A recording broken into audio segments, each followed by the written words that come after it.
There we are.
Hello, hello, hello, everyone. There we are. We are good. We are happy. We are live.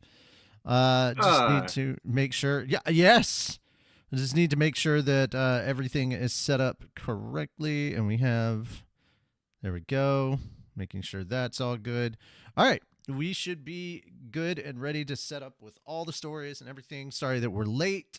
That was on me. So hi, welcome to Anime Church. We fuck up, and today I was the fuck up. It was me.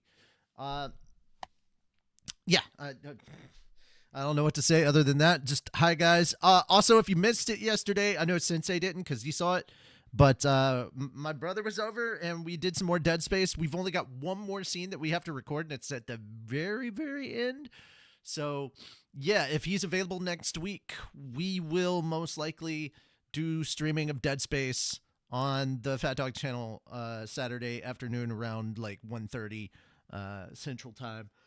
And we'll just run through the final level and do that last cutscene. What we're doing, we have Isaac in the necromorph suit, so specifically we're having him like sit down and take off his helmet so he removes his head.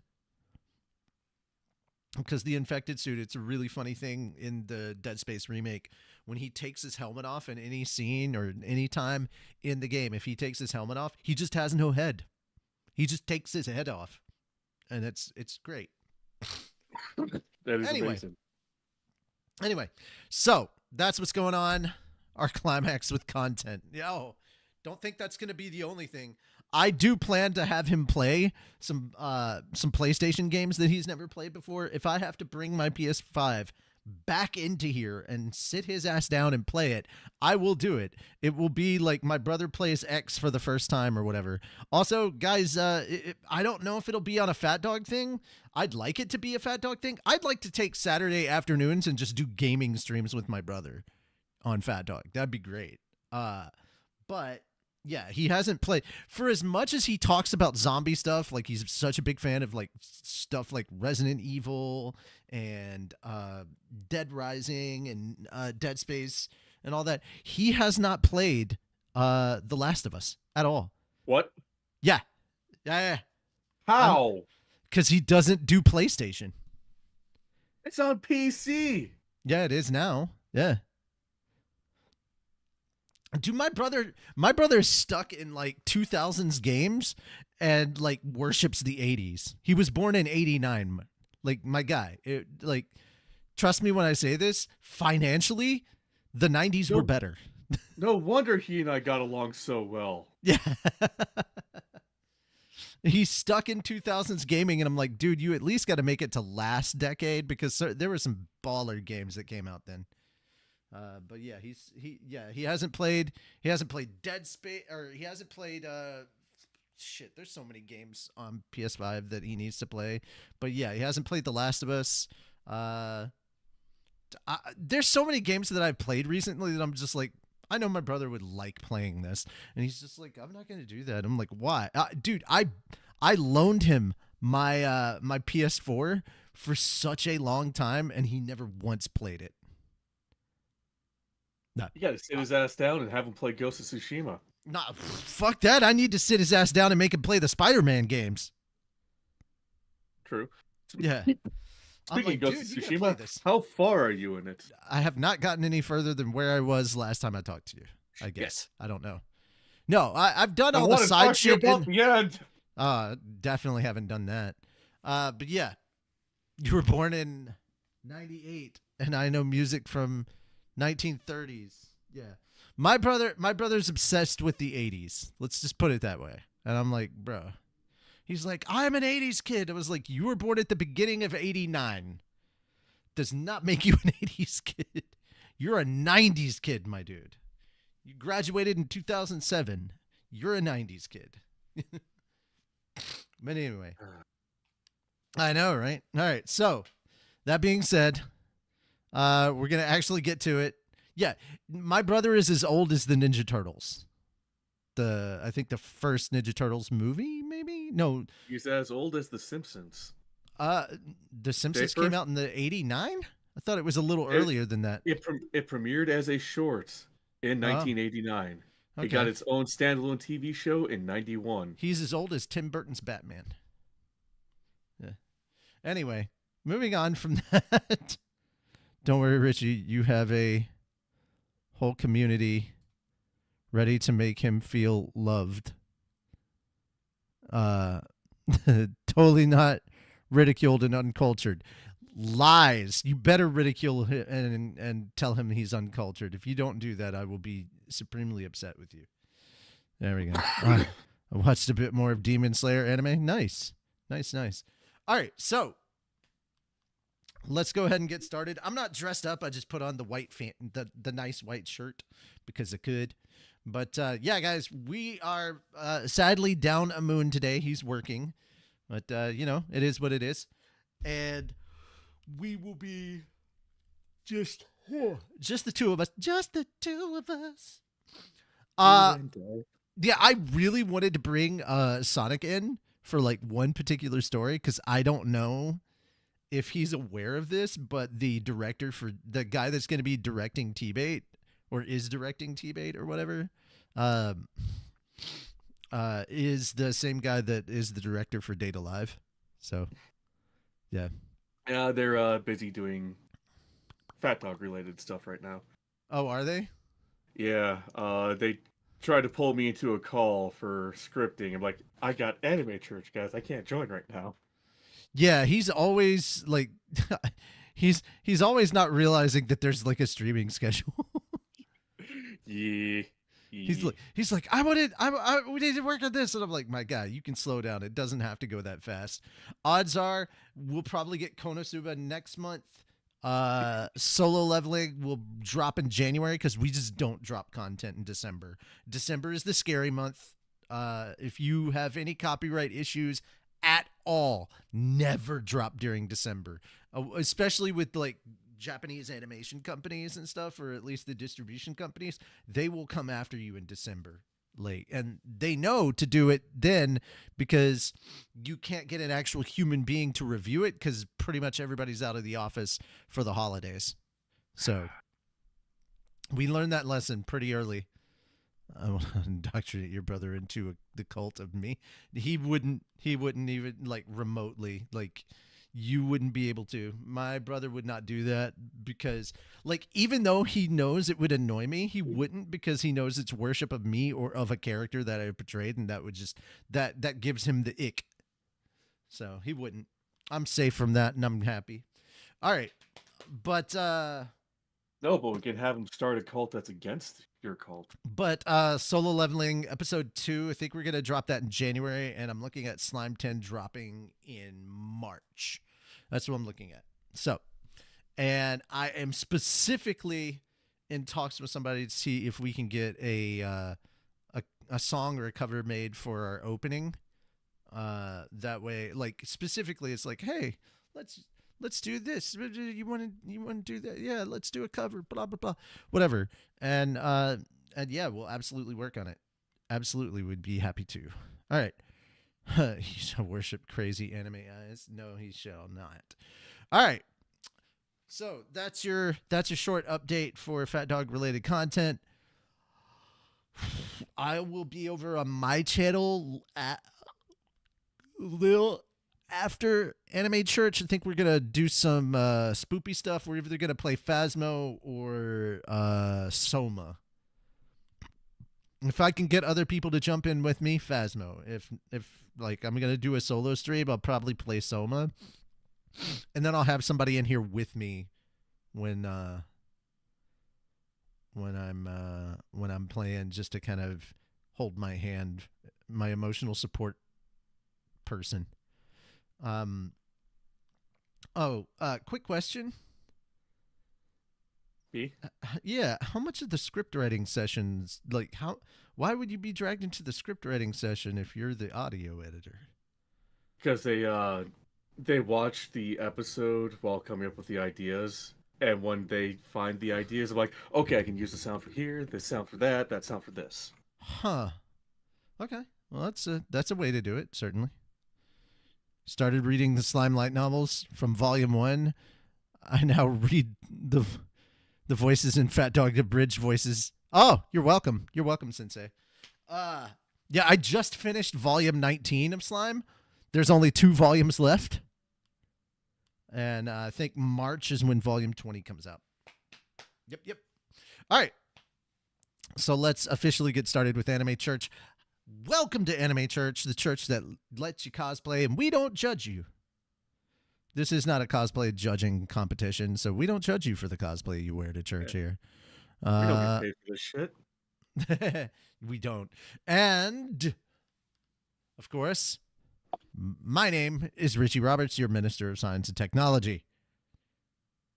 I am Fenrir Sauer, and your patron saint is Snackos and Alcohol. Man, that was weird. I had to realize for a second Moon wasn't here to introduce Yeah. himself. I almost jumped into the. I was like, I was thinking, like, I started getting into the moon thing, and then I was like, oh no, it's Fenris, and I almost said aloud, Moonlight Arun.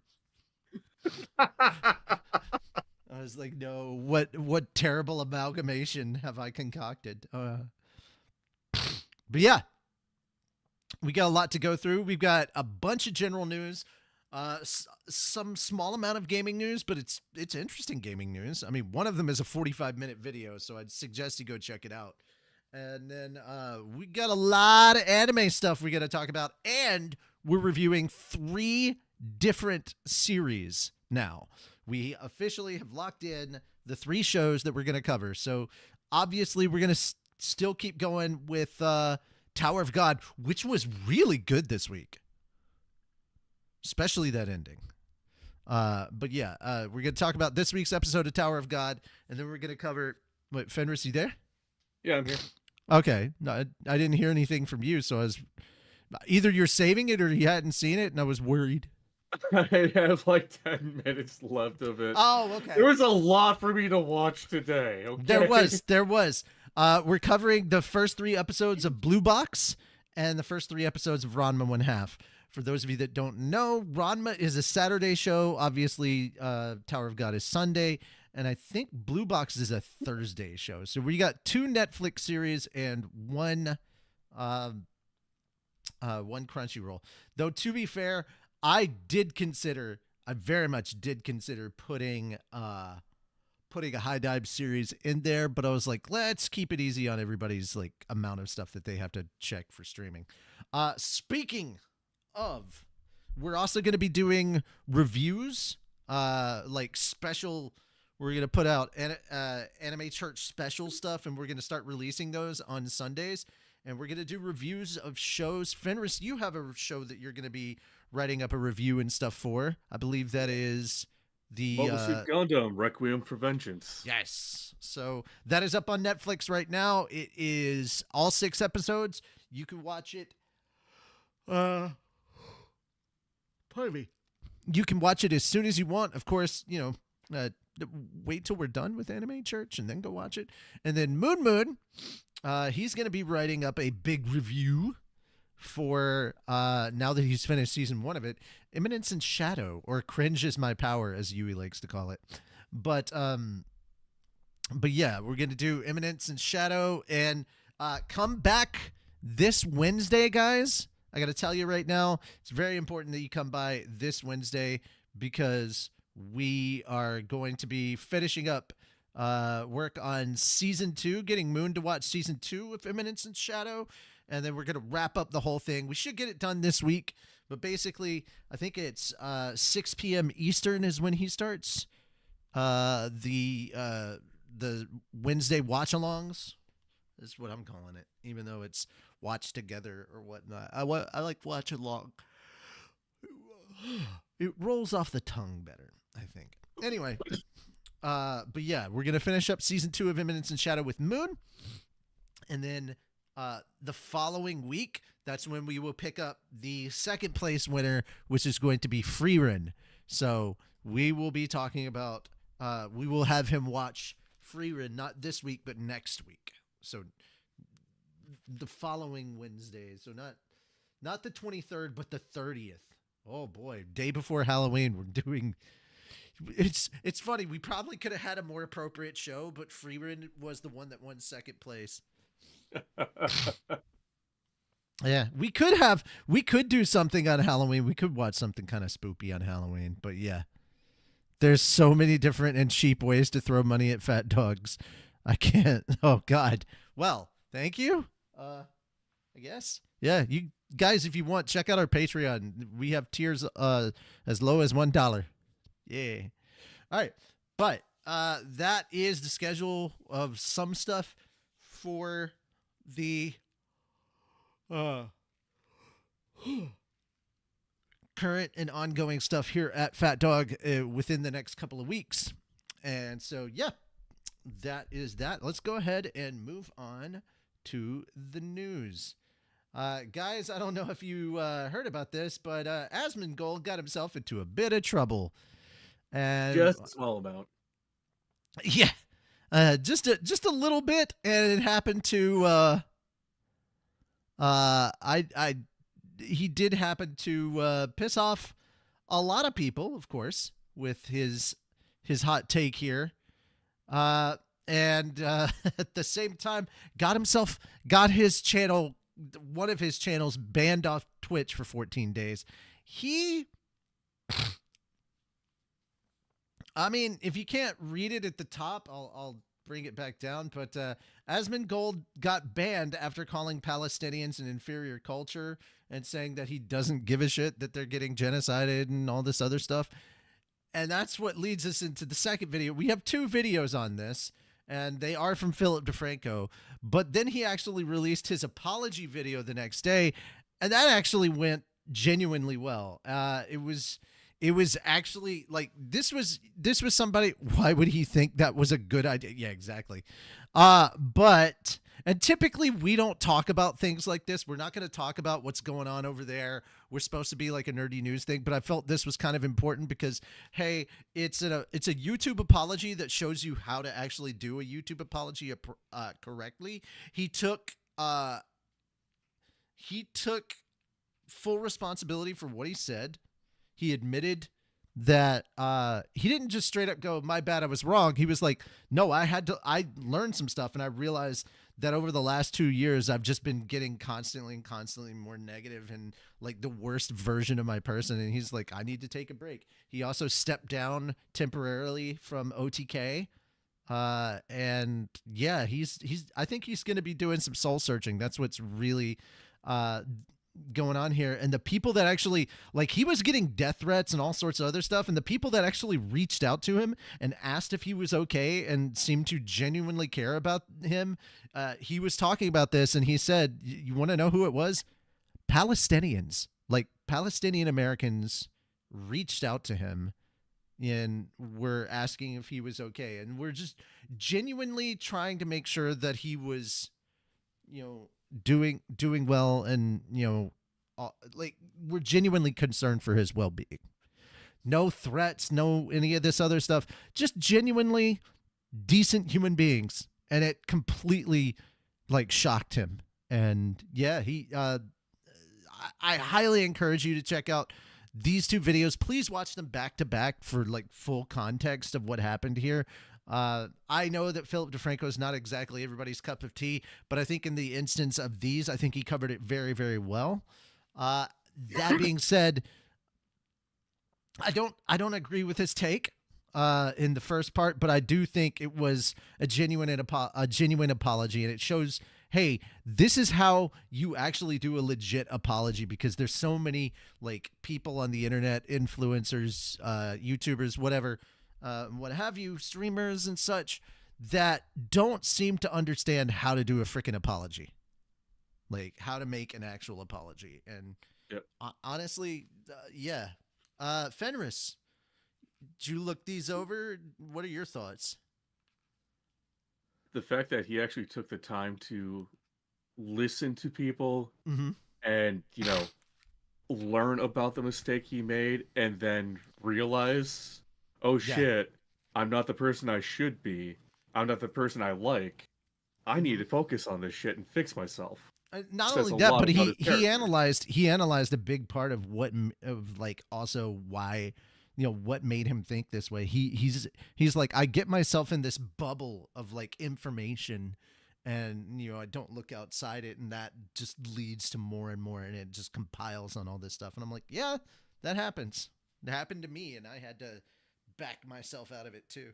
But yeah, this is serious because he's talking about cleaning his room.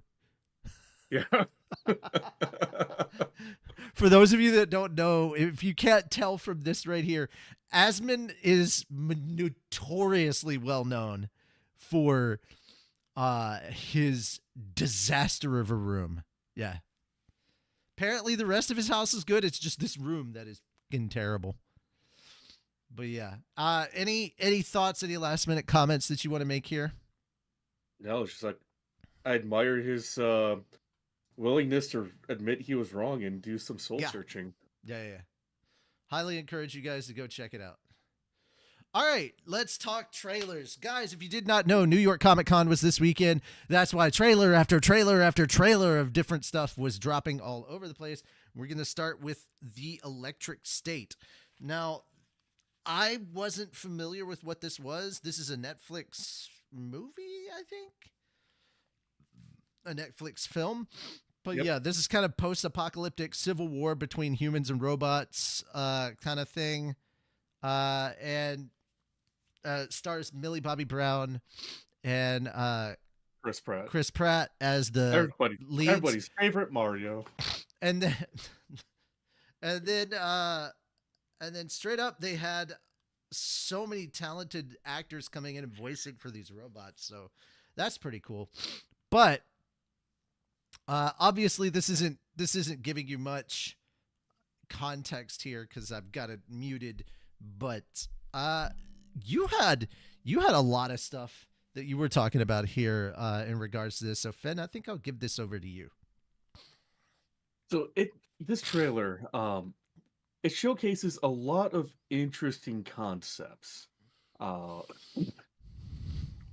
Mainly about, how technology is impacting daily lives. I forgot that. Forgot what? Okay, so that was another thing that I recently found out.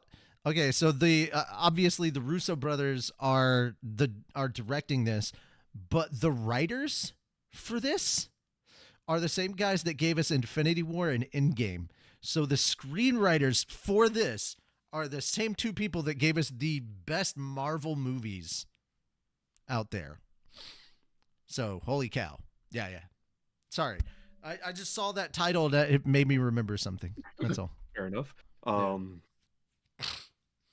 Yeah, so it's kind of like, from what I picked up, it's kind of like a commentary on, how technology has taken over our lives and all this. And then you also have robots mixed in.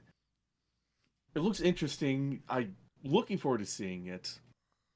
The biggest thing that actually piqued my interest, though, was towards the beginning of the trailer, you see Chris Pratt, shorter hair, just a regular mustache. And then as you watch the trailer and he comes back, his hair is longer. It's scruffier. It looks like he's been around or fighting a war for, like, right there. Right there. He's been through some shit. Yeah. He's been through some shit. He hasn't had time to groom himself because you're out on the road, you're fighting for stuff. You don't have time to sit there and cut your hair. Yeah.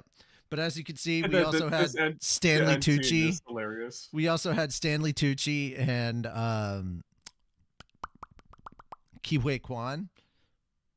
Jason Alexander is in this. Woody Harrelson, Anthony Mackie, Brian Cox, Jenny Slate, Giancarlo Esposito. You could see him on one of the robot screens there. But yeah, screenplay, Christopher Marcus and Stephen McFeely, guys that penned Endgame and Infinity War. So I've got some enthusiasm for this particular project, Okay. Any last minute thoughts on this one? I feel like it's going to be a great movie. I'm looking forward to it.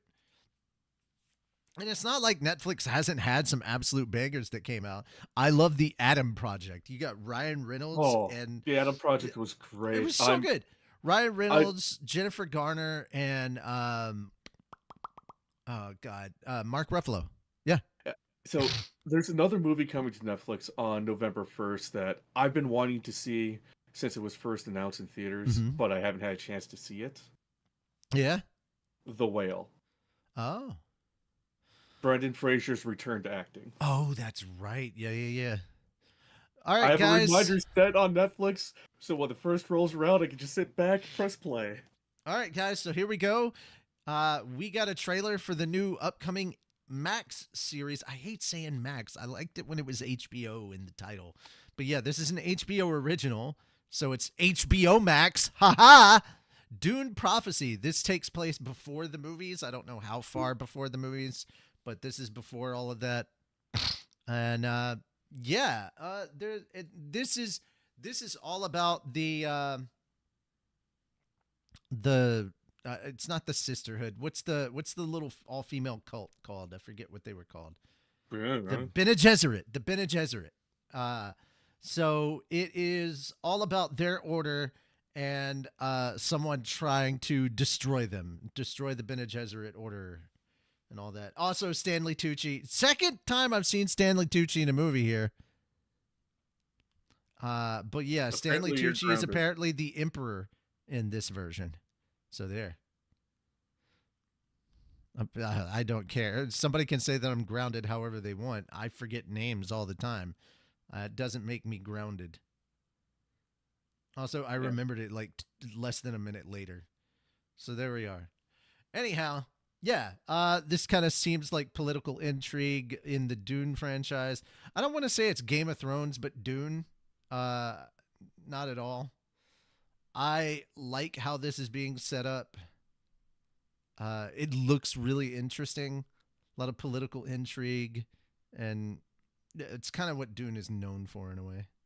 Yeah. But yeah, there's a lot of Stanley Tucci in this trailer. Any last anything you want to say about this one before we move on? No, because I already told you everything before stream. Like, watching, I just thought, Ragnar Lothbrok speaking to Merlin from fucking Kingsman. That's all I was picturing the entire time I watched it. All right, here we go. DC dropped another one. This is the beginning of the DCU here, guys. This is the beginning of the DCU. It is Creature Commandos. Fenris, you seem to have a lot of fun watching this trailer, so I'm going to let you talk about it. It was so good. Yeah. Think of Suicide Squad, but more comedy. Yeah. So I want you to know something else. Frankenstein is actually going to be played by David Harbour. Oh, nice. Yeah. Apparently the casting of this is whoever they get to play these voiceover roles are going to play these characters in live action. Oh. Alan Tudyk is Mr. Phosphorus, I think is his name. The guy who's a Dr. skull that's Phosphorus, Dr. Phosphorus, yeah. Oh, yeah. I'm mainly interested in this because, I'm not going to lie, G.I. Joe Bot. That is okay. So G.I. Joe Bot and the Weasel are both being played by Sean Gunn, James Gunn's brother. I'm interested in the little mer girl. She seems pretty neat. But yeah, I also like, he's not a Nazi. Oh. The disappointed. Oh. Yeah, it looks like so much fun. There's a lot of wit, a lot of humor. Even in this trailer, I can't help but look forward to it. Especially if it's going to be as bloody as it's showing in this. Also, keep in mind, guys, that this is Fenris talking. He doesn't do superhero stuff. Shish kebab. No, I don't do superhero stuff at all. Yeah. So if he's into it, it's interesting. So yeah, there we go.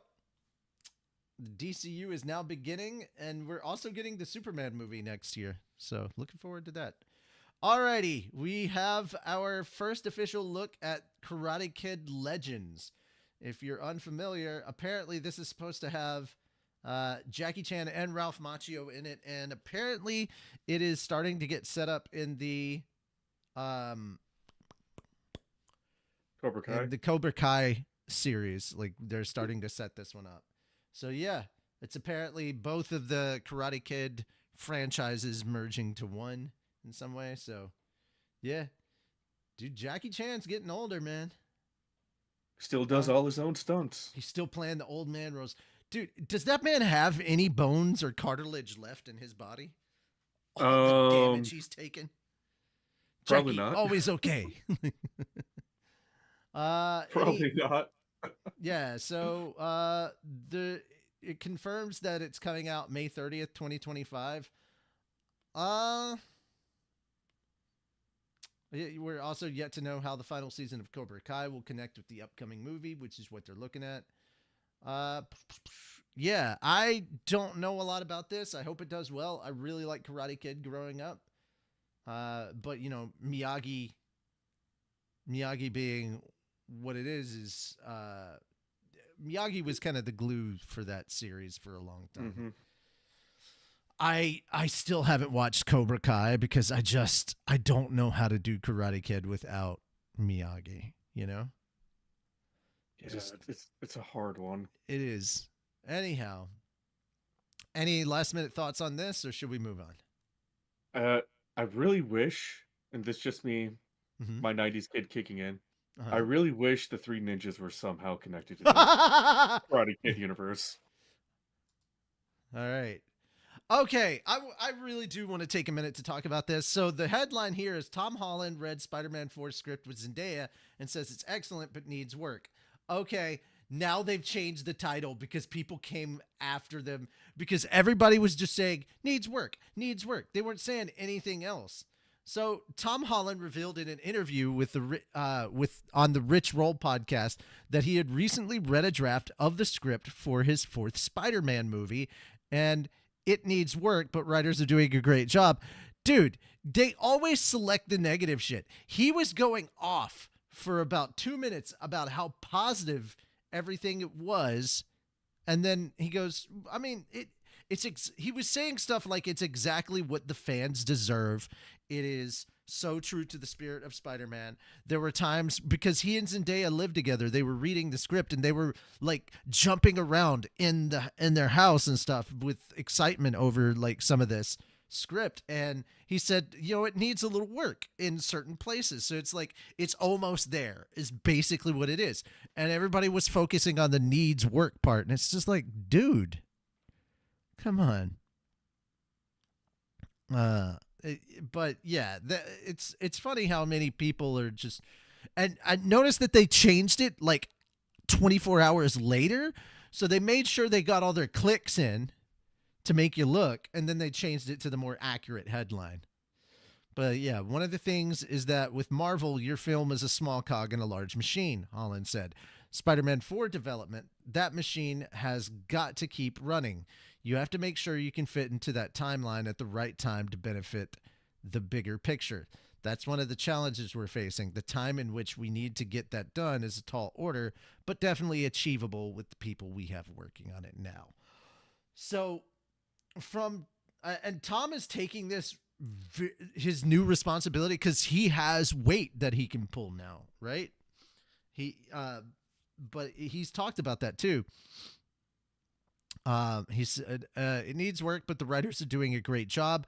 I read it 3 weeks ago and it really lit a fire in me. Zendaya and I sat down and read it together, and we at times were bouncing around the living room like this is a real movie worthy of the fans. Respect. So it's good to hear that. And guys, I would tell you to go check out the video. Hey, Ricklicious, and just get more information. The needs. All right. Well, moving on, unless you have Fenris, if you have anything to comment on it here. Nope, I agree with Brandon. The needs work is just Tom's Peter Tingle going off. Alrighty. All right, now we're on to gaming. We are on to gaming now. Guys, if you have not heard, Xbox did a partner preview. There were some trailers that were out. There's a lot of stuff that I think people were probably looking forward to. I definitely say this is better than the last PlayStation thing that was released because it was like a bunch of remakes or re-releases on PS5. And this for the last there's a lot of good years, games in here. PlayStation has just been dropping the ball and subpar. And they start off hard here. This first one is a upcoming expansion for Alan Wake 2. The second expansion for Alan Wake 2 called The Lake House. Yep. And so for those of you who do the Alan Wake franchise, I know nothing about Alan Wake. I know. It is wonderful. I can already feel the judgment. I have heard, But yeah, we will. That's how it starts. Of course, there are specific ones that I enjoyed. If there were specific ones that you enjoyed, let us know in chat or in the comments. And Fenris, I'm looking forward to hearing yours. Mine were Subnautica 2. Really looking forward to that because Subnautica is one of those games that screams co-op. Like it should have been co-op. And Subnautica 2 is going to be co-op. Finally. Yeah. And then we have... And also, personal fave here. Obviously, I'm biased on this. There was one that was just kind of cool, which is the... Okay, there's Subnautica here. Get a little, if it'll let me fast forward in. Yeah, there's some Subnautica. And then there was this one where this dude is in a full set of armor playing chess. And it's just like... Oh, yes, that one. That one looked cool. Let me find it. Yeah, I'm looking. I'm scrolling through this trying to find it. It's not Mistfall. Okay, so the one I'm specifically looking for is right after the biking thing. Cell shaded wheel world. And I'm like, okay, yeah, sure. And then we got this, and I was like, oh, I was thinking it was a Phasmo clone, and then I realized no, it's actually Phasmo. And if you see this trailer, you're like, what the frick? How in this trailer did they make Phasmo look so good? Chronos: The New Dawn, and it was yes, Chronos: right The New Dawn. Alan Wake 2. It was right after Alan Wake. Okay, gotcha. It looked very interesting. But yeah, Chronos: The New Dawn. And of course, we're going to talk a little bit more about this Phasmophobia's trailer that they dropped for their console release. Now, because this happened at the Xbox event, it was just Xbox stuff on there. But if you watch the trailer on their channel now, you will see it says, PC, PS5, Xbox Series X and S. So that's what we're at.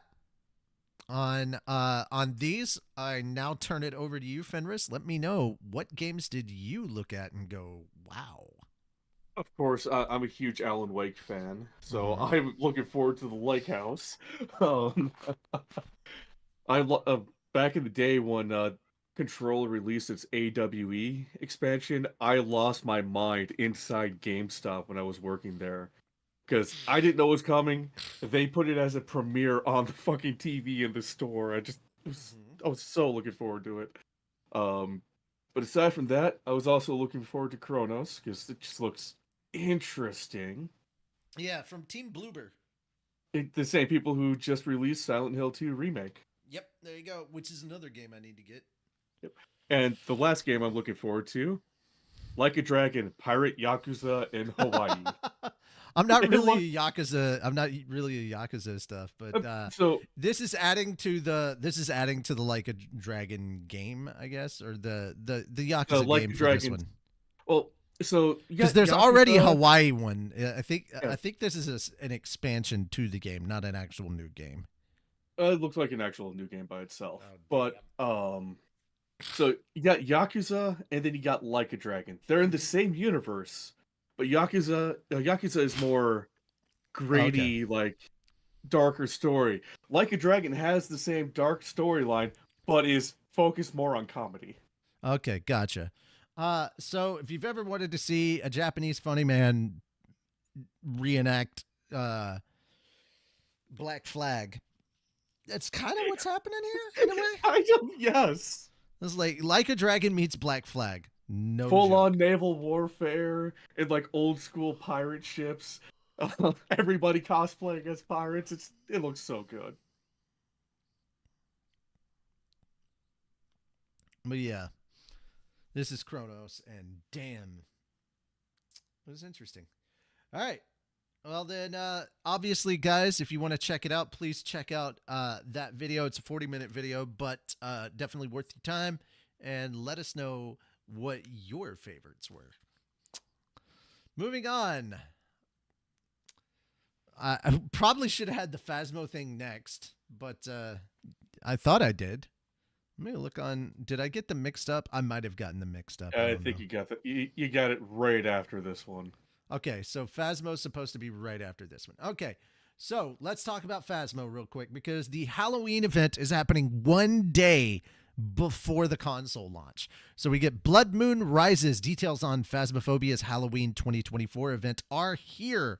Welcome back, Ghost Hunters. We've got news for you. This Halloween, the Blood Moon Rises. Phasmophobia's Halloween event, Crimson Eye, kicks off for all Steam players this October 28th. While we want to save some secrets for you to discover, let's dive into some details.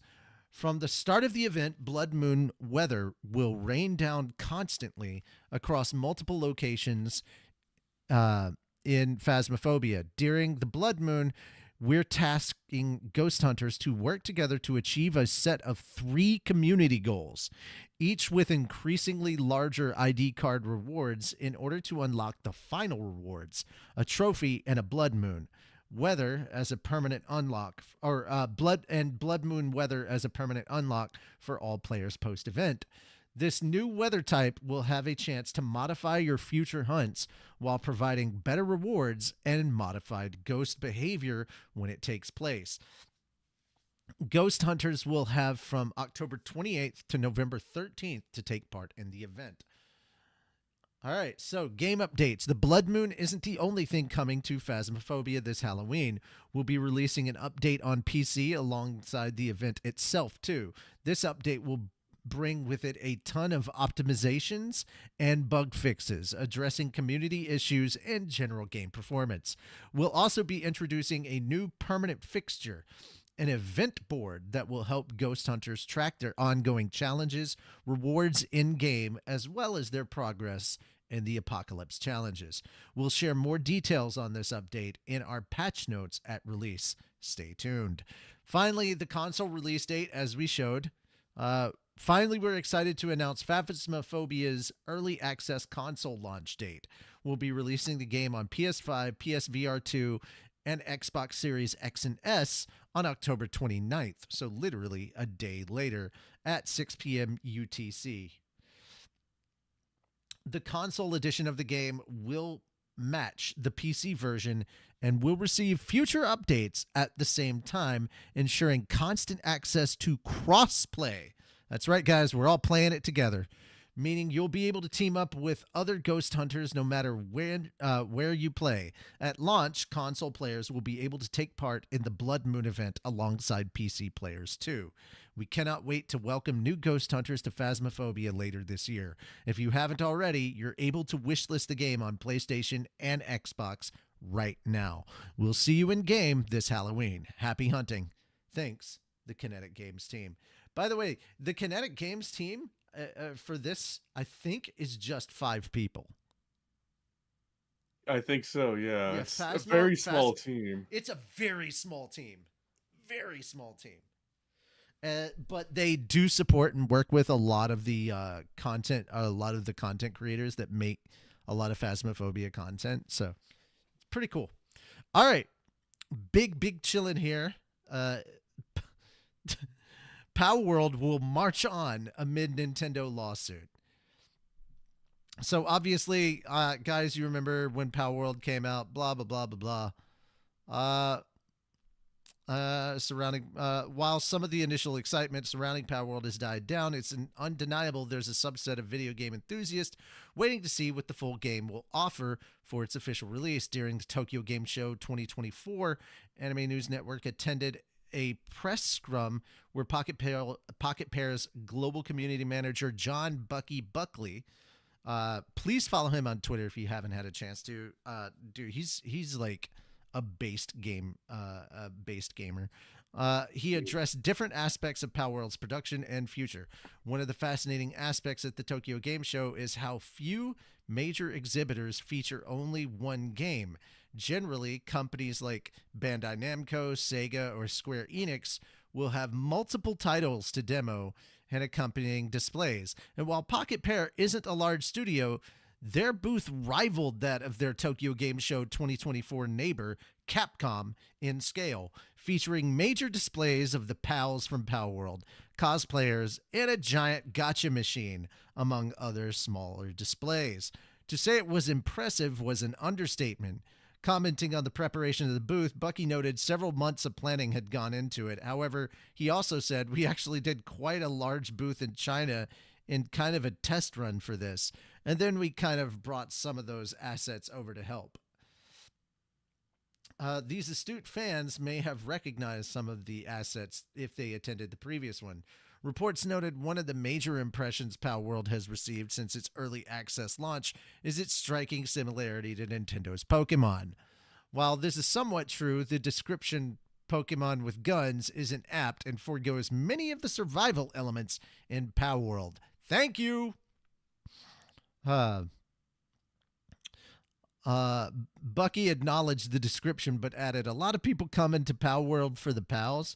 I think they very quickly realized the game isn't all about that. It's more about survival and adventure.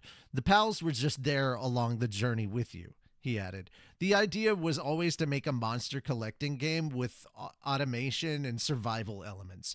We see it closer to something like Ark or Conan Exiles with a bit more of an involved creature part.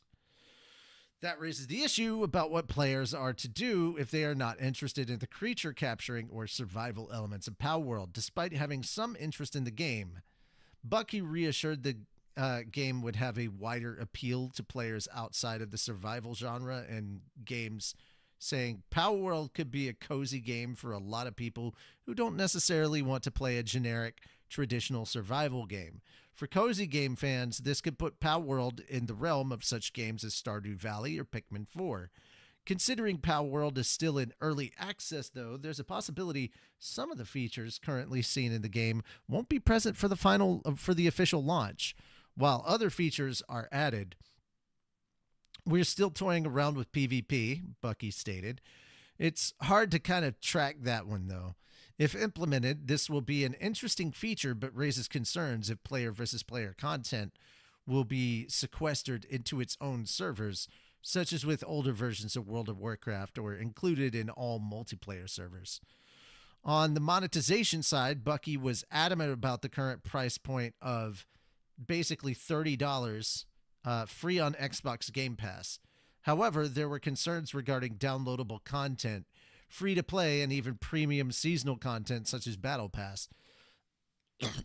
As far as an actual DLC or expansions go, that's post 1.0 conversation. At the moment, there are no plans. Nothing's in the works, Bucky continued. We haven't thought about doing anything like a Battle Pass. Thank you! Monetization in Palworld is a sensitive topic, and even before we released, we had never thought about it. This is great news for players as it forgoes the fear of missing out aspect or of popular games on the market. For as much as the press and fans of Palworld are interested in gameplay features, there was one major question on people's minds: the Nintendo lawsuit. This is an interesting topic, as it can have serious ramifications for the future of Pocket Pair and Palworld. It should be noted, though, that information about the lawsuit is limited, and as of writing this article, much of the conversation surrounding it is speculation. Bucky also had little to say regarding the lawsuit, saying, we have still heard nothing from Nintendo when asked about specifics about the lawsuit. However, he noted Pocket Pair refuses for any plans to be changed. We march on when asked about any changes to the company's plans moving forward. So there is the story. Let us know your thoughts down in the chat and the comments down below. Fenris, what are your thoughts for this one? Holy fuck.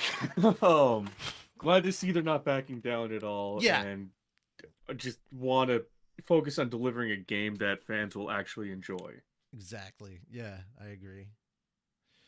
Yeah, I just don't see, like, Pokemon can, like, if you actually look into some of the stuff that is being, the patents and all that shit. The patents that they're, like, that it looks like this is nonsense. If Pokemon actually wins a lawsuit for the nonsensical patents that they are putting up against Pocket Pair right now, then Ubisoft has every right to turn right around and sue Nintendo for using the map Assassin's system. Creed. the Assassin's Creed map system that they developed and Nintendo used in freaking Breath of the Wild, have every right to turn around and sue them. And they can sue everyone. That's why this shit is so important. Everyone that has used that mapping mechanic could be sued. Mm-hmm. Yeah, this lawsuit is dangerous.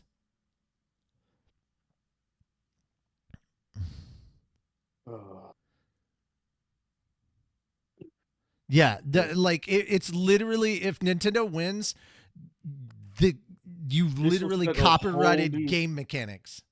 This will set a whole new precedent in the gaming world. Yeah. And that will lead to indie developers getting either shut out or sued out of existence. Mm-hmm. And everybody's going to focus more on lawsuits and making money that way versus, making games. Exactly. All right, so here we are. Speaking of Nintendo and Pokemon in general, Pokemon developer Game Freak reports data breach. So glad I don't play Pokemon. Japanese game developer Game Freak announced last Thursday that it has suffered a data breach via unauthorized third-party access to its servers in August. The breach led to the names and company email addresses of 2,606 current and former Game Freak employees and contract workers being leaked.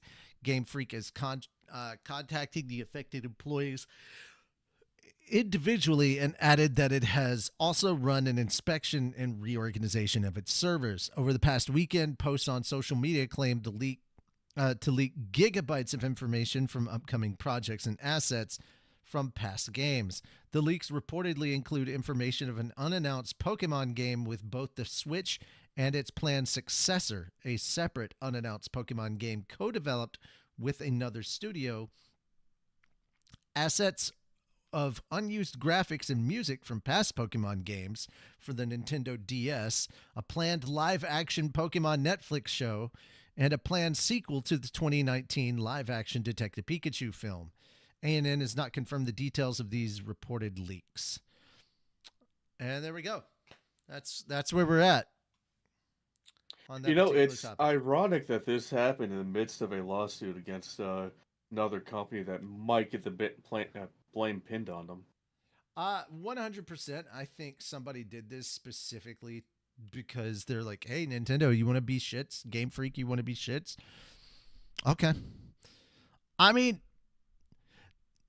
was this a good thing to do? No, not at all.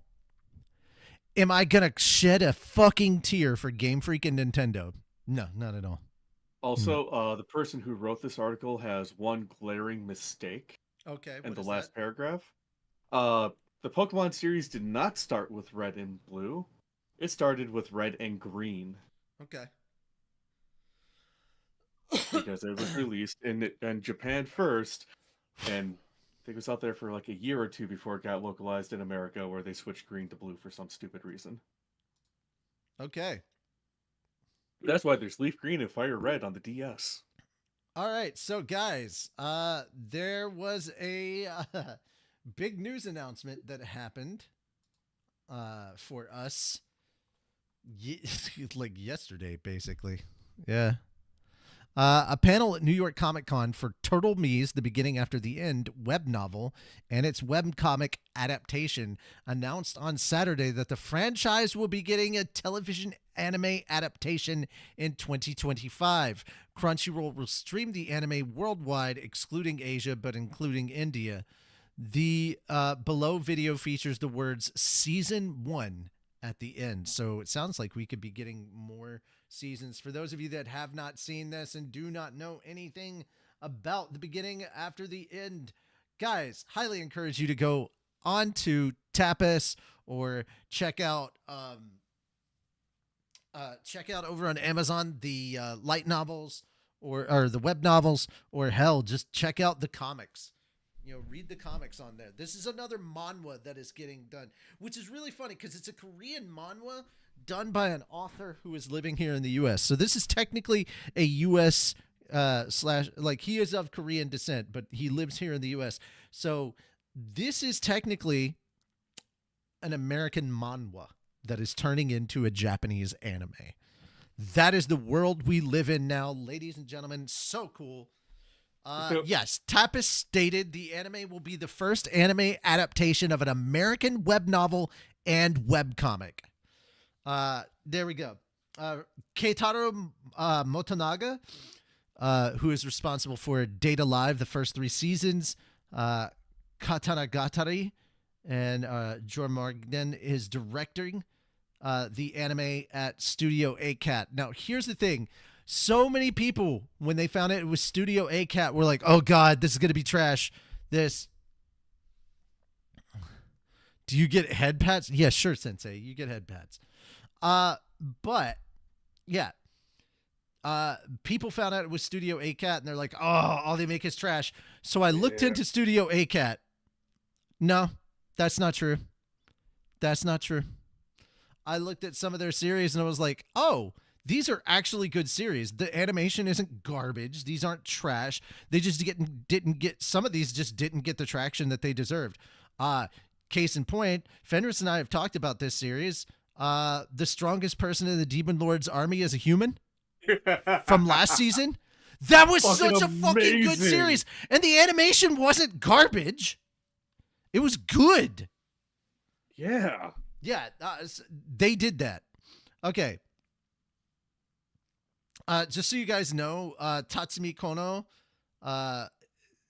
is overseeing the series scripts, but Masami Sueka, who was in charge of the strongest magician in the Demon Lord's army was a human, is the character designer. And Keiji Inai for Danmachi, I've been killing slimes for 300 years and maxed out my level, is composing the music. Slow Curve is producing the anime. Turtle Me is the story supervisor and executive producer. Tapas Entertainment's Mike Zhu, Kevin Nicholas, and Turtle Me's Turtle Me LLC's Gabriel Liu are also executive producers on the series. The anime's Japanese title is... No, I'm not going to try. Saikyo no Osama. So, the king, Osama. Nidome no Jinsei wa nani o suru. So, basically, at the beginning after the end, which is the title of the webcomic in Japan.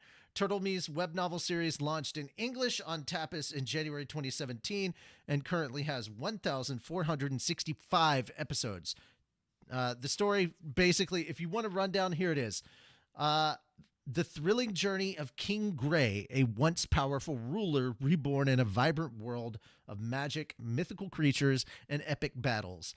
Now living as Arthur Lewin, a boy with untapped potential. He discovers that his new life is filled with danger and adventure at every corner. From mastering powerful spells to facing fierce enemies, Arthur must use his skills and wits to protect those he cares about and uncover the secrets of his mysterious reincarnation. Along the way, he finds friendship, challenges, and a destiny that could reshape the very world around him. Guys, what's the title? Tbate. The beginning after the end. You can also type in Tbate, and that would... No, I'm not telling you no more. You're just going to have to, yeah. It's on screen, my guy. Yeah, come on. But yeah.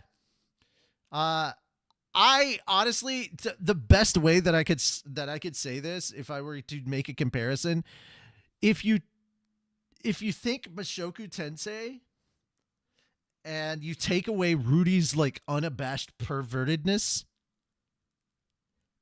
so take away all the pervy shit from Mushoku Tensei, and then instead of him being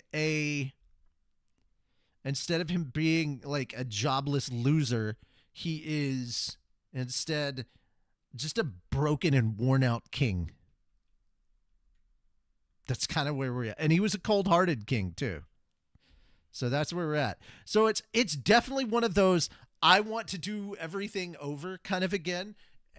But he's like, I'll fucking do everything to protect my family. Yep. So what you're saying is Mushoku Tensei, but no segs? Yeah, kind of. Yeah. So season 2, Rudy, essentially. No. No, because Rudy's still a pervert even though he has ED. I'm like, but yeah, definitely check this series out if you have not already. Highly recommend either checking out forgot the other option. Highly recommend checking out either the light novels or if you don't have time to do the reading, the the Audible. Audible. They have audiobooks for it, and the first 4 volumes come in omnibuses, so you can buy a 2-pack. So books 1 and 2 come together as a 2-parter. And the same with 3 and 4. And then 5 all the way through 11 are their own things. I think 11's audiobook should be coming out soon, but I'm not 100% on that. Anyhow, yeah, I have the first 10 volumes of that on audiobook, and I have all 11 volumes on my Kindle. And I have 6 volumes of the comics sitting behind me. I love this series. I'm so happy that it's getting an anime. Just really quickly, I will show the trailer in the background while I've gushed over this. Fenris, you've heard a bit of this. Like when you guys were over for a KaiCon, I was listening to one of the later volumes, like 8 or 9. And when we were in the car, and you guys seemed pretty interested in what was going on. Did you ever get a chance to look into it? I have not, no. Oh. Like, I remember reading, like, the first 2 chapters on Webtoon years ago. Yeah, by the way, this is the series that Moon and I have talked about, that once we get done with Mushoku Tensei and once we get done with Slime, we're absolutely reading this series. Like, yeah.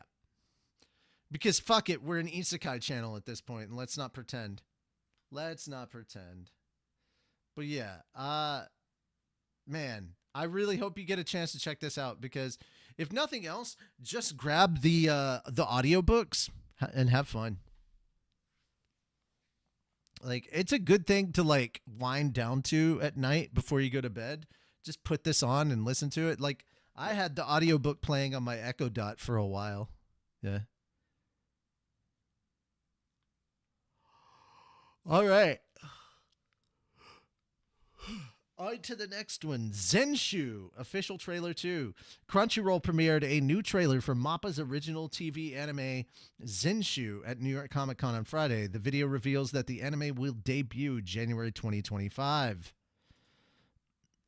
And so I'm not gonna lie. Knowing what I know about Zenshu and watching these, it did not click in my head that this trailer is for the anime in the anime. Yes, exactly.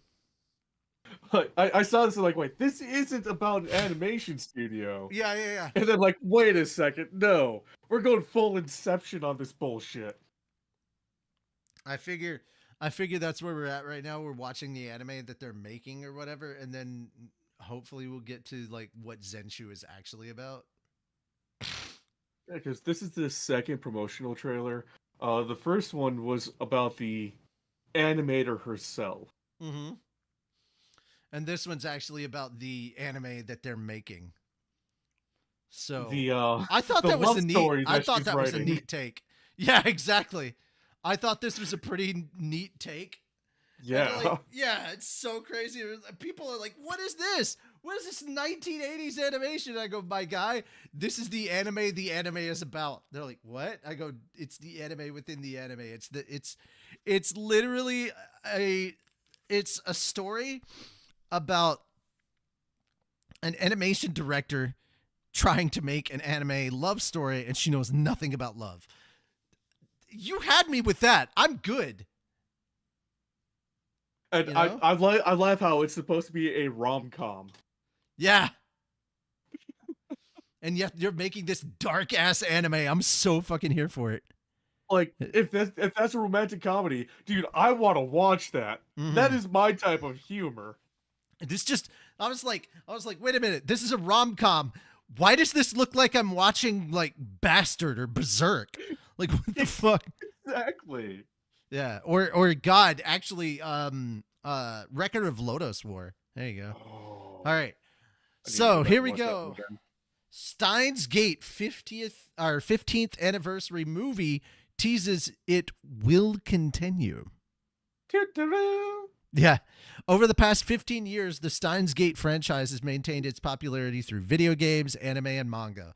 While the most recent projects include the Steins Gate Zero games promised Elite remake and tie-ins, there hasn't been much new in the last few years. However, fans needn't worry, as a 15th anniversary video teases more to come. The Science Adventure series Twitter account debuted the video on October 15th. Today marks the 15th anniversary of the release of Steins Gate for Xbox 360 on October 15th, 2009. Thank you for your support over the years. We hope you will continue supporting the Steins Gate series. The video, just over 3 minutes long, highlights several key scenes across the Steins Gate game series. The video ends by thanking the fans and stating Steins Gate will continue, followed by the 15th anniversary logo. While it isn't anything concrete, it does generate some hope we'll see a new game installment. However, it's the final few seconds of the video that's intriguing. After displaying the 15th anniversary logo, the screen goes black and we hear a telephone ringing. Again, this doesn't mean mages. The producer of Steins Gate is producing anything for certain. Nevertheless, it could be an illusion for things to come. The 15th anniversary video is also available on the Mages Game Channel YouTube channel. There we go. Alrighty.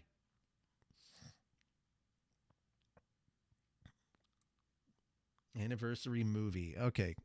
It's a little anniversary video. Any thoughts before we move on? The biggest reason why I was like, Steins Gate is because it's in our Slime series. It's at the end of Slime Abridged, episode 9. I was like, yeah, if we don't cover it, people are going to get mad at us.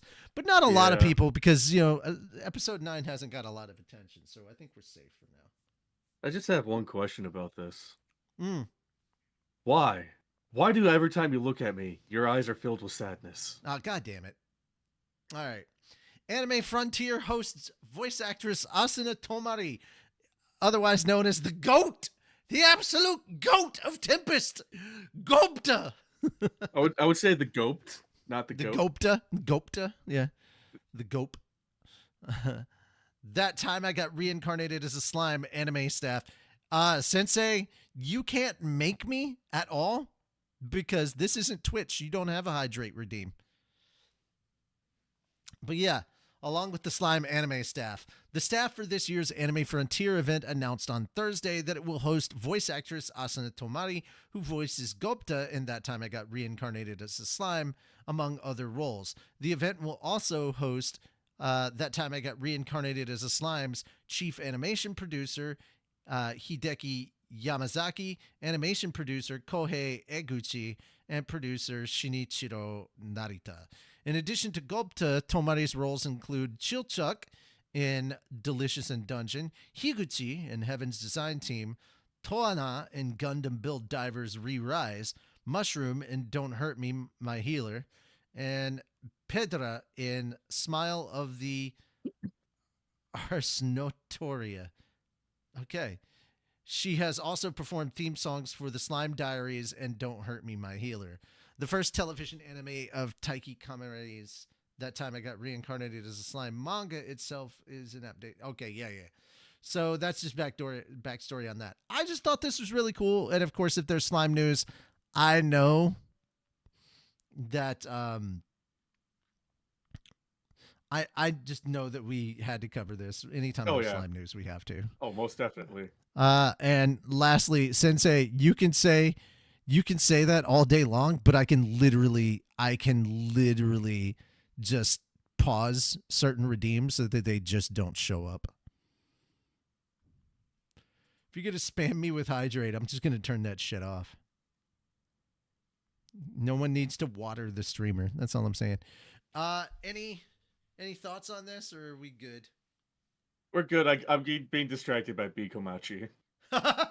Yeah, all right. So, guys, there was a live action Oshi No Ko 5-minute Bikomachi stage performance that was streamed. I don't think I can play any of the music. Nope. Definitely not. Is this the actual actresses that play? Yes. Yes. It's the actual actresses that do the voice work for the characters. Are they No, actually? Are they cosplaying as well? They're It's the cosplaying. It's the actresses for the live action. Oh, it's the actresses for the live action. My bad. I thought it was the actresses for the anime. I would have found that even better. But they're all former idols. Oh, great. That's even better. Oi, oi, oi, oi, oi. All right, so that's pretty cool. Yep. All right, so the staff of the live-action adaptation of Aka Akasaka and Mengo Yokoyari's Oshi No Ko manga revealed a new video on Friday that previews the scene where the newly formed Bikomachi appears at Japan Idol Fest, or JIF, in 2023's Star Stage. The live-action Oshi No Ko series will debut on Amazon Prime worldwide on November 28th with 8 episodes, and the sequel film will then premiere after the series in theaters on December 20th. The cast includes former Love Idol group member Nagisa Saito as Ruby, former Nogizaka 46 Idol group member Asuko Saito, live action Tomorrow I Will Be Somebody's Girlfriend as I. Really? As I? Okay. All right. Kaito Sakurai, live action Blue Spring Ride and Viviant as Aqua. Nanoko Hara, Suzume's title role, live action Wave Listen to Me as Kana Arima.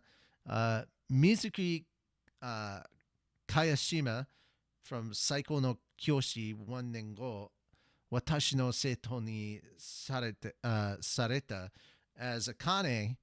Jesus. Ano from Dead Demons Dead Destruction. Theme songs in Tiger and Bunny 2 Chainsaw Man as Memcho, and Yo Narita as Goro Amemiya. There's also more cast that is included.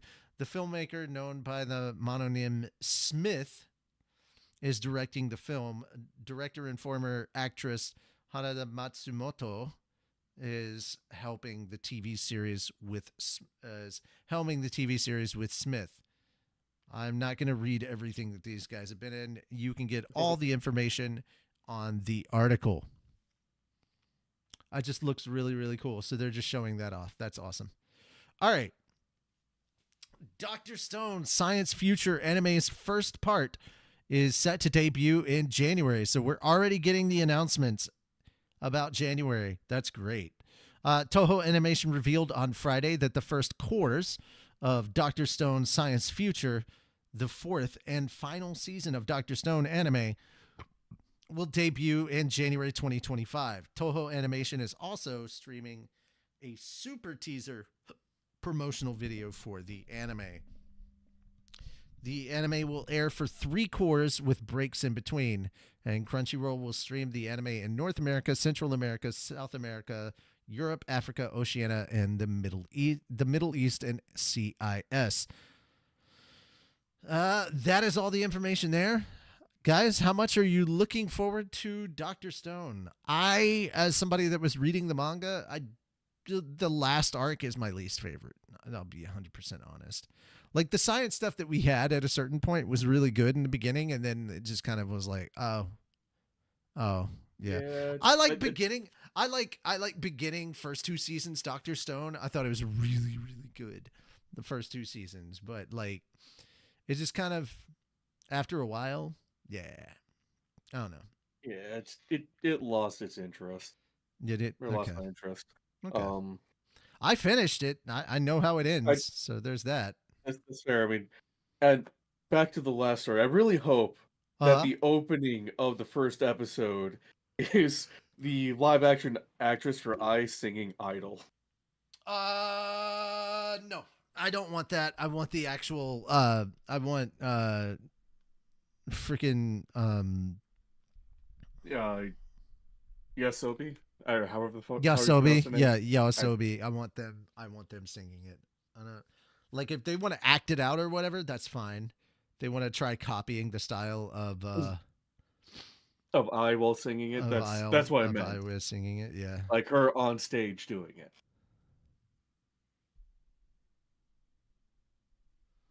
Okay.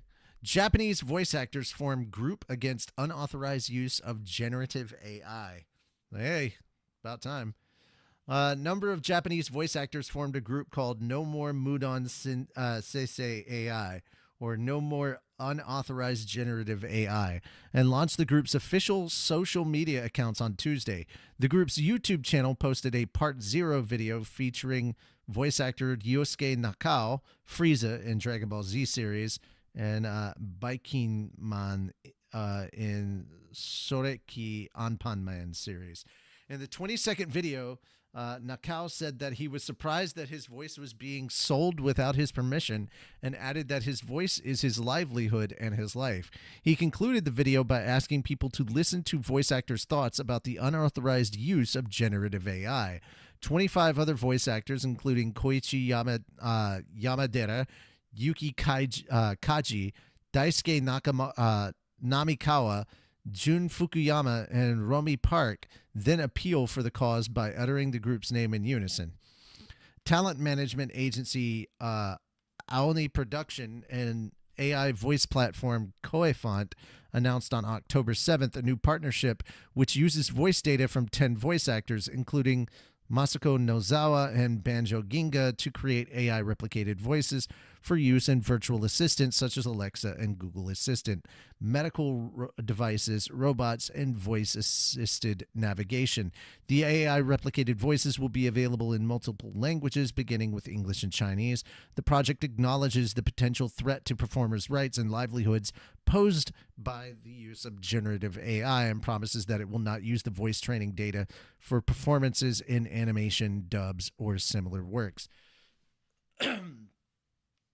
Yeah, so that's kind of where we're at. I can understand this is probably in retaliation to that particular story. We covered this story a little bit ago and talked about it, and we were like, so long as it's only used for that, we're okay, but like we don't expect it to only be used for that.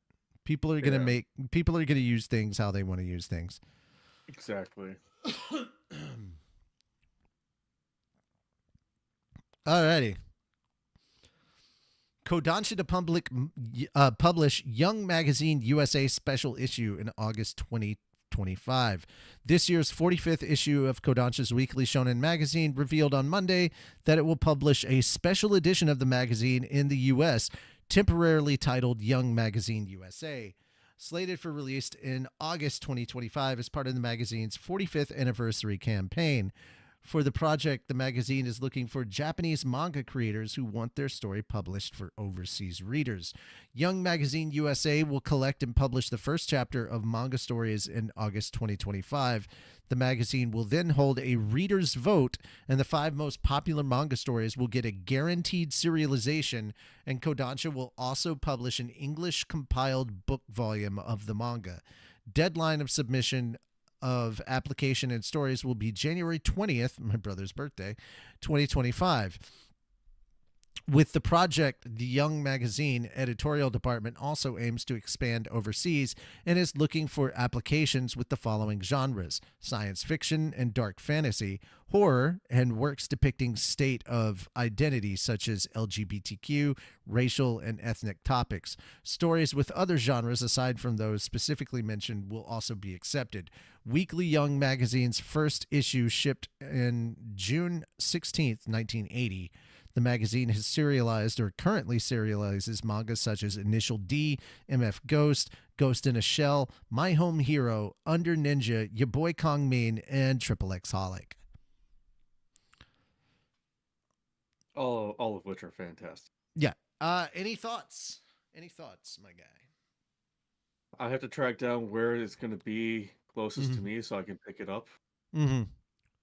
Just so I can have it.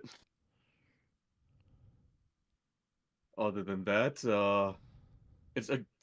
Kodansha's doing a fantastic thing for all these manga creators who want to reach a wider audience. Yeah, this is actually pretty cool stuff. Yeah, this is Kodansha's Weekly Young Magazine. All right, so Shueisha does Shonen Jump, And anything that says jump in it for that stuff, it's that is Shueisha. And then Kodansha is kind of like their direct competitor. They do the weekly shonen magazine kind of thing. So that is what we're looking at here. Kodansha is known for series like Fairy Tail and Eden Zero or Ace of the Diamond. Basically anything. Well, okay. Let me run through some more because there is more. If I go to K Manga real quick, yeah, there's a lot more than that. If I go to K Manga real quick, you will see just really quickly Shangri-La Frontier, Yakuza Fiance, Blue Lock, Wistoria. There's a lot more like the ballroom series, the Dance in the Ballroom. Oh yeah, there. Oh, also, frick, what was it? I forget which one it was that I just finished. Appraisal Skill. That's one of them. Yes. MF Ghost. Yeah, the 4 Nights of the Apocalypse. 7 Deadly Sins. Yeah, Blue Lock. How to get points? Okay, so My Boyfriend in Orange. Let's see what else. What else we got? There's a lot of really good isekai that people are into that are in this. I got but yeah, I like Hiro Mashima. All of Hiro Mashima stuff is through Kodansha.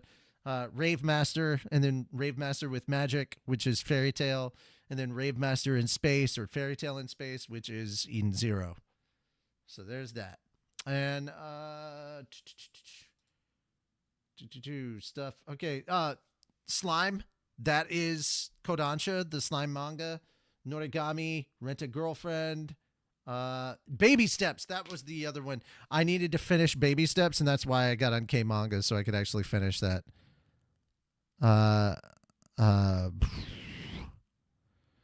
There we go. So that is where we're at. That is Kodansha, just in case you wanted to know. So coming from Bloomberg, Bandai Namco cut staff after halting projects, including for Naruto, One Piece, and Nintendo.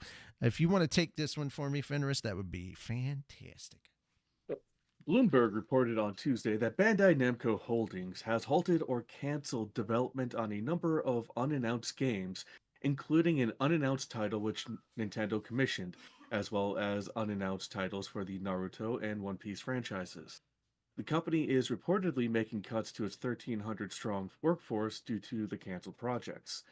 According to Bloomberg sources, the company has moved roughly 200 employees to so-called Oidashi Beya, or expulsion rooms, to encourage them to resign voluntarily, with about 100 employees having done so.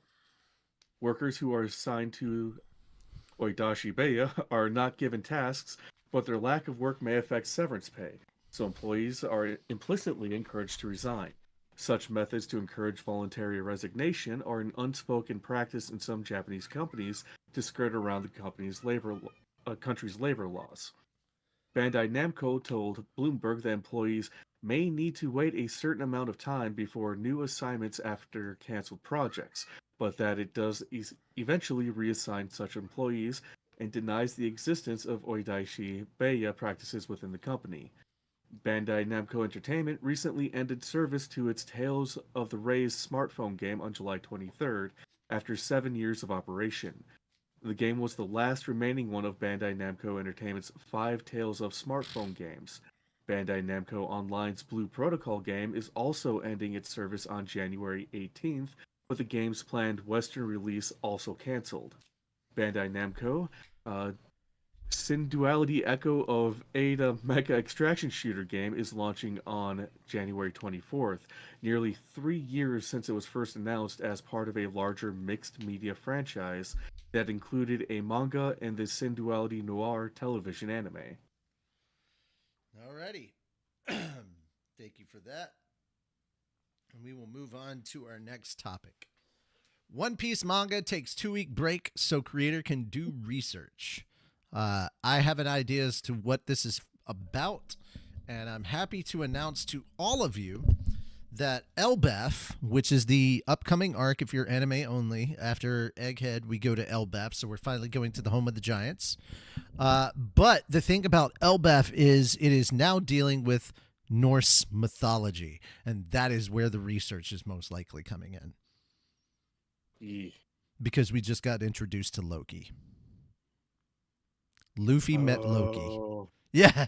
I really hope Loki had put a snake in his boots or something. All right. This year's 47th issue of Shueisha's weekly Shonen Jump magazine announced on Monday that Eiichiro Oda's One Piece manga will go on a 2-week break for Oda to gather research. The manga will return on the magazine's 50th issue on November 11th. And then it's backstory on how long One Piece has been out, which we know it's been a while, guys. Like, calm down. July 19th, 1997. Which will seem intimidating. It's coming up on 30 years. It will seem intimidating to so many people until you realize that there are like 40, 50, and 60-year running manga. Yeah. Yeah. Yeah, it's insane, my guys. Just calm down. You haven't even gotten there yet. Like, dude, just going off of this, George Takawa's Hajime no Ippo is still going, and it's 10 years older than One Piece. So yeah. All right. But yeah, it's just going on break, and we figured we'd let you know. You have the last two stories. It is all you, Fenris. Gundam franchise plans major works annually from 2025 through 2029 to celebrate its 50th anniversary. Naohiro Ogata, general manager of Bandai Namco Filmworks' Gundam department, said in an interview that 47 News posted on Thursday that the company is planning major Gundam works annually from next year until the franchise's 50th anniversary, which will be in 2029. This year marks the 45th anniversary of said franchise. Ogata noted in particular the Hollywood Gundam film, concept art pictured at the right, among... That is not a film! You motherfuckers. Among other projects. Shuko Murase, the director of the Mobile Suit Gundam Hathaway anime film trilogy, had indicated in December 2021 that the trilogy's second film would not open before 2024. Bandai Namco Filmworks and virtual reality production company Atlas V's Mobile Suit Gundam Silver Phantom feature-length VR anime debuted on October 3rd at 1 p.m. EDT on the MetaQuest 2, 3, and 3S headsets.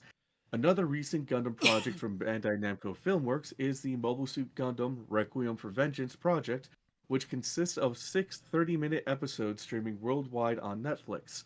The staff at Sunrise and Safe House produced the anime entirely with Epic Games' Unreal Engine 5. The anime debuted on Thursday.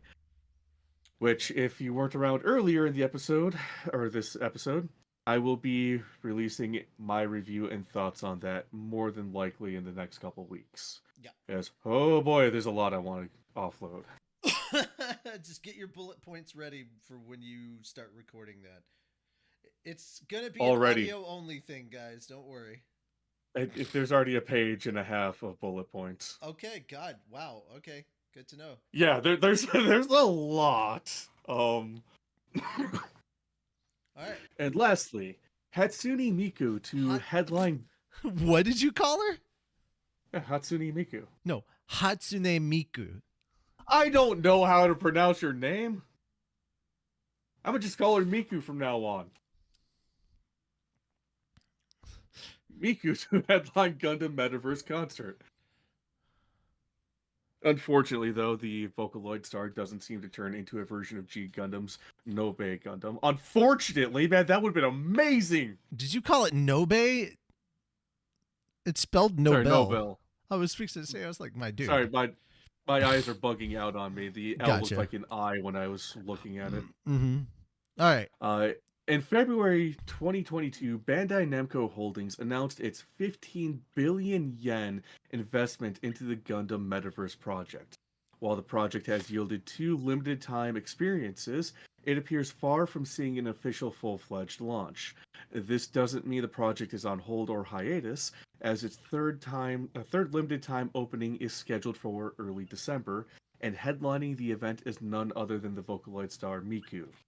The Gundam.info, Gundam 45th Anniversary, and Miku's Twitter accounts announced the collaboration between Miku and the Gundam Metaverse project on October 15th. The Vocaloid star would hold a live concert performance within the service.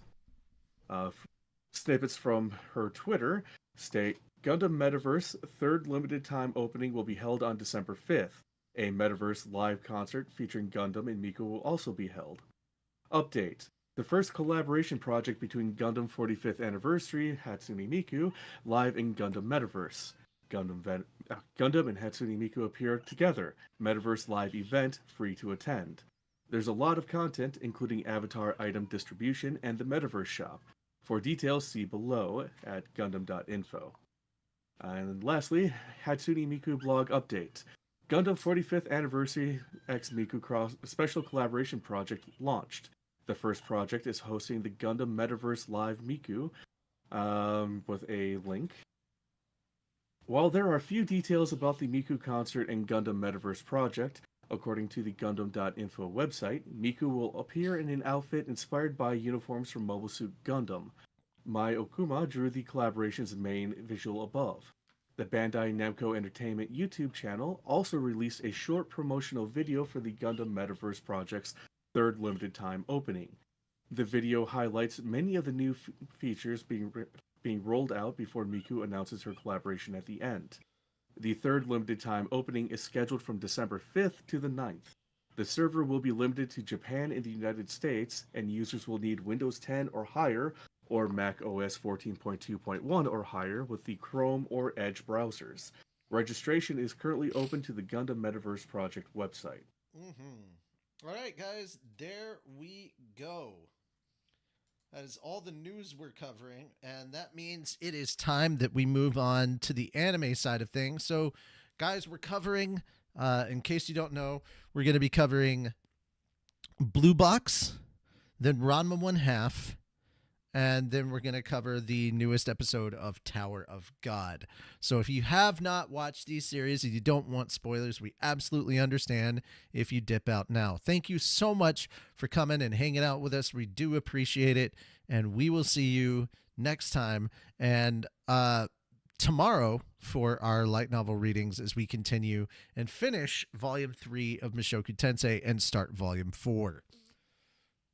All right, spoiler warning has gone up. We are now going to be talking about anime. My guy. All right, so Blue Box, out the gate. I am a reader of the manga for this one. This is a Shonen Jump series, which is funny because if you start checking it out, you wouldn't know it's Shonen Jump. No, you would not. It does not feel like a Shonen Jump series. All right. Do you want to give a brief description as to what this anime is about? Oh, so I know I'm gonna butcher it, but it's a sports anime that does not focus on the sports nearly as much as the romantic feelings of the main character towards the main female character. Nope. And yeah, it's a romance. It's a romance anime that happens to have sports in it.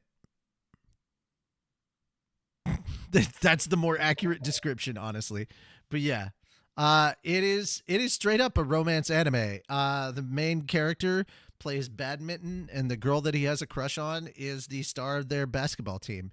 And this is a school that's like big on their sports. Their gym is insane. It's a school that specializes in their sports. Yep. The animation for this is way more insane than I thought they would have. Like every episode, you can see the budget. The budget is in every episode. Yeah. This is top tier animation. It's not god tier, but it's damn good. So just quickly going over everything. What have you thought of it so far? When I first started watching it, I thought it was just going to be a sports anime, and I was like, God damn it! I don't know why we're watching this. I don't like sports anime. Mm-hmm.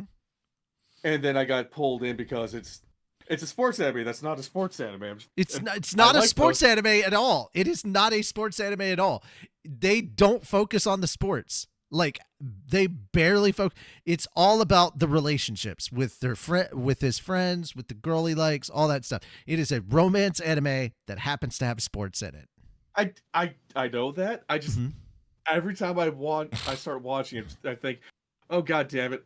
I don't know why I'm watching this. It's a sports anime. No, it's not. Yes, it is. No, it's not. Yes, it is. My guy, badminton is not a sport. I don't care what anybody says.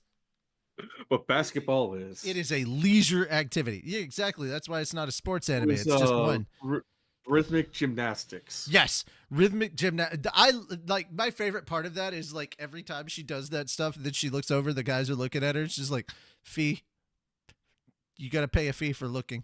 It's like, damn it. And she's charging them like $20 to $40 to look. It's like Mouse. I can see Mouse doing that.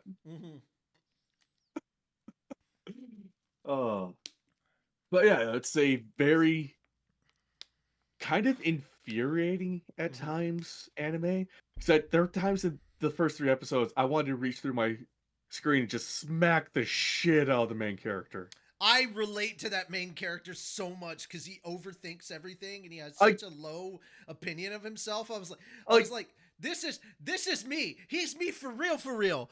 But at the same time, yeah, I want to slap the shit out of him because you're acting like me. And God damn it, that's bad. Exactly. Thank you.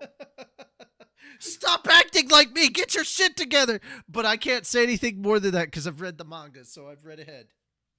Like, such a relatable character. That's why I want to smack him, because I hate him and me. No, this is definitely a very relatable main character. I really do like him, and I love the relationship. It's not overly sexual. It's just like there's not really any sexual stuff in there. Oh no, there's it's more. It's pretty damn wholesome. It's very wholesome. It's that like budding feelings that you can tell. Where it's like that cutesy, like, I don't know if I should talk to her. I gotta talk to her. No, like, step back and forth. And that to me, that's the most annoying part. The only thing about this that I really thought was interesting was like his friend, the one that's just really observant and is telling him all this. Same voice as Tsukishima, who has the same kind of personality. And I'm like, oh, this guy's getting typecast. But yeah, Tsukishima or Suki from Haikyuu, really good character, and he's just kind of analytical and logical the entire time. And yeah, he also has that attitude of like he thinks it's natural for him to lose to people that are better than him instead of actually like trying to get better. So I was like, oh yeah, okay, that voice actor is getting cast as the same role twice. It's happened twice, but it's still weird. All right. I think we're going to wrap up Blue Box here. I'm very much looking forward to this. I love this series. What would you give your rating for the 3 episodes? So we're just going to do for the first 3. Definitely a 9 for you. All right. I'm actually putting this at a 9 as well. My favorite episode was the last episode, the 3rd one.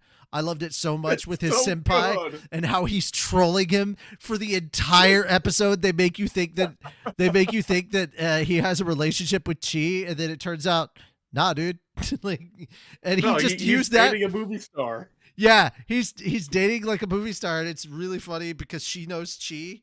And it's very cute. It's very funny, and I love the dude's smirk. Like it's just been so like good. That. You little shit, you little shit. All right, so we're moving from Thursday anime to Saturday anime. Let's talk about Ranma 1/2. And to be fair, this is pretty on point so far for the first 3 episodes of the original series as well. Yeah. I miss my Canadian voices. First and foremost, I got to get that out of there. I know some people are going to come for me in the comments. I don't fucking care. I'm watching it dubbed. That's how I watched the original. I never had a connection at all to the Japanese version. I would go to Suncoast and buy the box sets, and I would literally I would watch it dubbed because I didn't watch subtitled anime back then. So that's kind of what I'm used to. Also, I'm judging it based on like what's different from the version that I watched back in the day. So I'm comparing the dub to the dub. Now I'm watching people who are reacting to it in Japanese, and it just feels wrong to me. I'm like, why the fuck are you watching the Japanese version?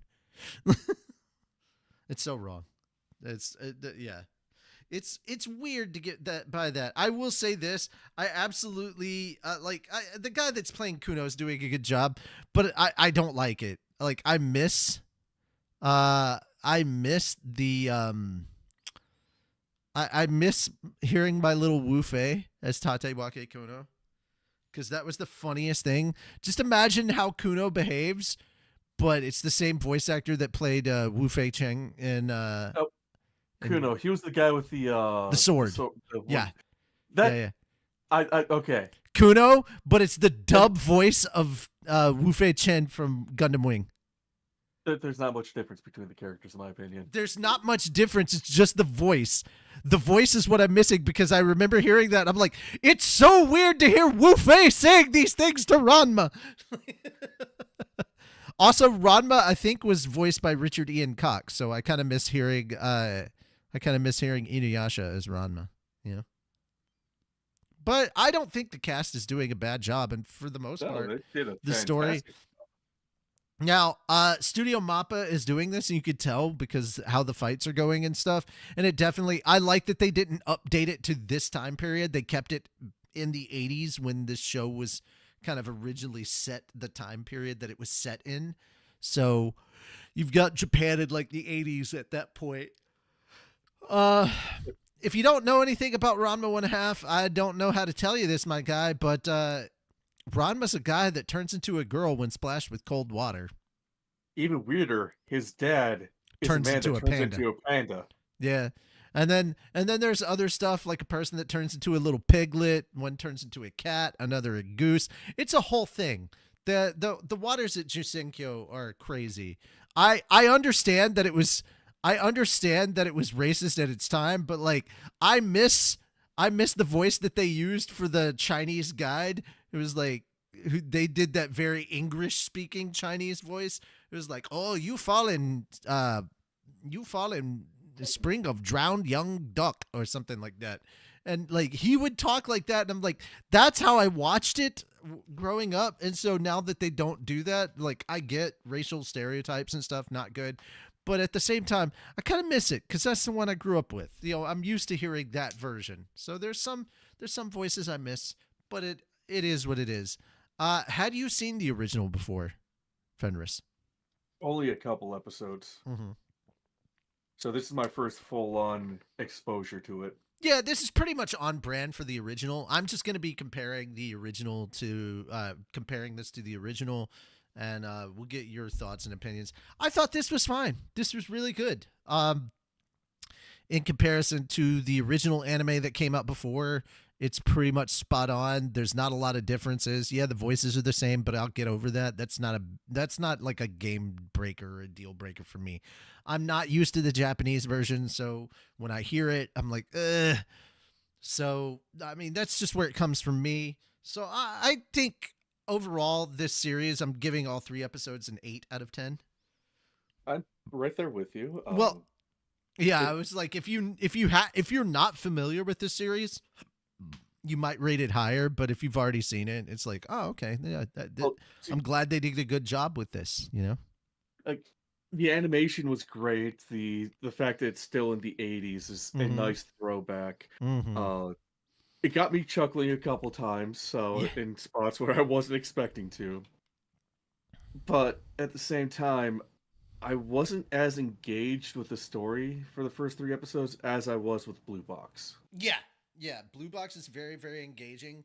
This is old school anime. This is old school Rumiko Takahashi stuff. It's in the early stuff. It's not. The relationship between Akane and Ranma is just basically starting to develop, and you're kind of more learning about everybody else. The whole thing about Ranma and Akane's relationship that starts developing a little bit later. But yeah, like you saw hints of it in episode 3. Yeah, which is okay. Episode 3, like I forgot how much I missed some characters like Nabiki Tendo. I don't know, man. The original just kind of does it for me a bit more. Like I feel like the performances were kind of more. I don't know. Nabiki came across as a bit more crass. Like she was just like, she's just in it for the money. She didn't give a fuck, and like I'm not sure. I mean, the character's still kind of the same, but the performance just doesn't. There's just a little something missing in the performance. I don't know what it is. So. Yeah, it's like I'd say Ranma's about 90% accurate to its original anime counterpart right now. But that does not take away my enjoyment of this series. I like it a lot. And we'll see how things continue as we move on. Now, Fenris, were you able to finish the last 10 minutes of Tower of God? Yes, holy fuck, yes! That ended. I told you. All right, so let's talk about it. We're moving on. Tower of God. Fenris, give me the breakdown. Tell me what you thought. I forgot most of the episode, to be honest, after that like last 30 seconds. We got Bomb fighting against some of his old crew. The kids are getting kidnapped. That was a Yep, they're now puppets. Yep. Oh fuck! I forget the guy in the purple suit's name. I don't remember it either. I just call him Bruce Lee. Honestly, I think that's probably close to what his actual name is. Anyway.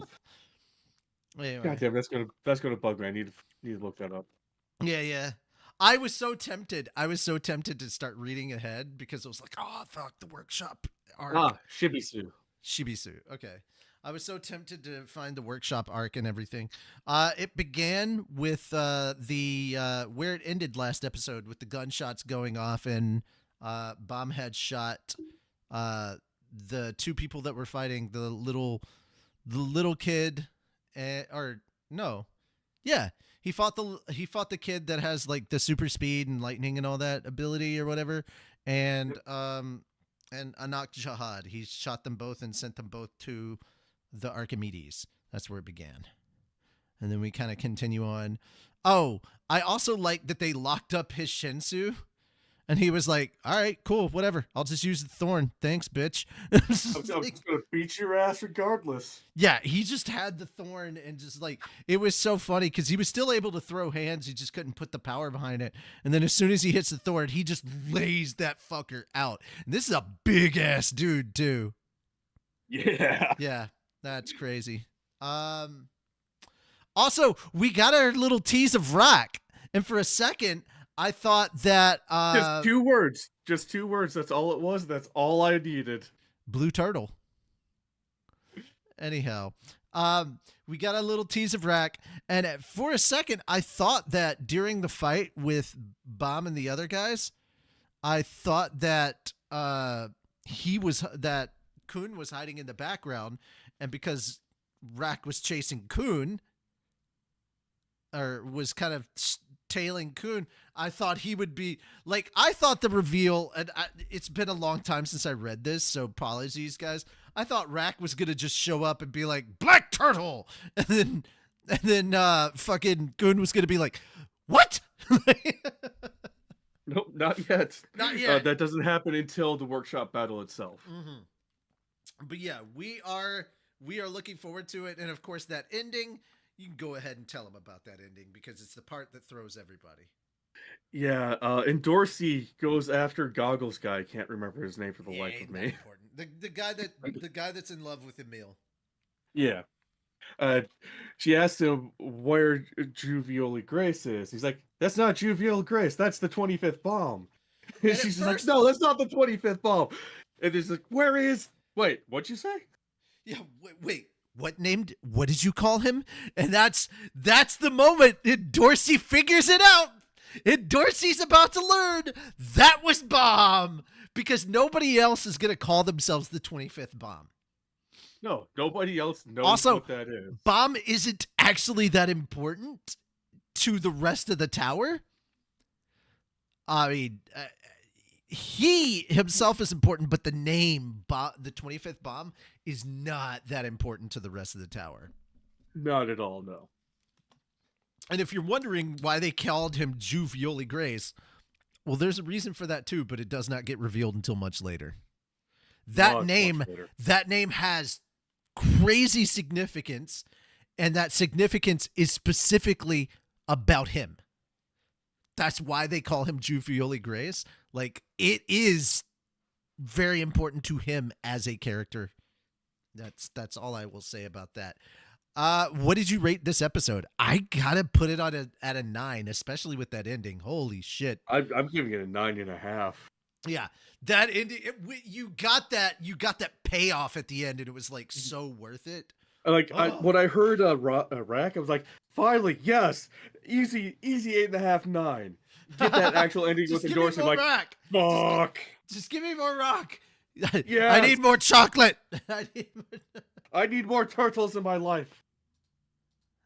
Oh man. Alrighty, there we are. Oh, no Tower of God reactions. Okay, well that's interesting. I thought we would get some, but apparently nope. Well, that's correct, Brandon. She will not be on the workshop.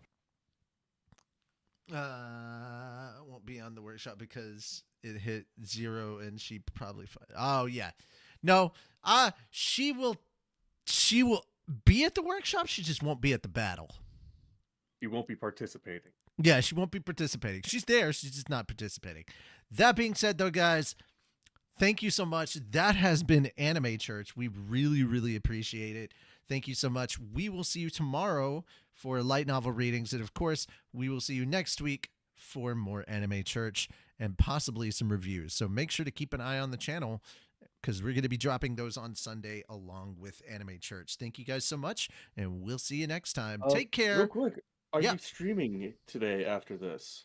Not immediately after this. I might be streaming. I don't know what I'm going to stream or whatnot.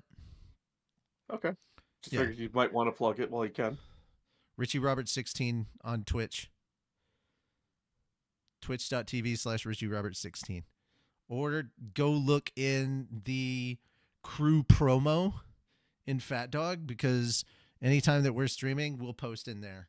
I'm definitely not going to stream the crew promo and the public Discord server for Fat Dog. I could just call it the Fat Dog server, the Fat Dog Discord or whatever. But I call it the public server because we have the production server as well, which is just like cast and crew stuff. So that I make that distinction. For you guys, it's the Fat Dog server. For me, it's the public server because there is a public side and a private side. That being said, though, guys, thank you so much for coming and watching Anime Church. I am Richie Roberts, your Minister of Science and Technology. And I'm Fenner Sarun, your patron saint of snackos and alcohol. That Fat Turtle server? Yeah, we're the Fat Turtles. That definitely, yeah. We're the green turtle, which is a normal turtle. That being said, we will see you guys later. Have a good one and take care. Bye-bye. Bye.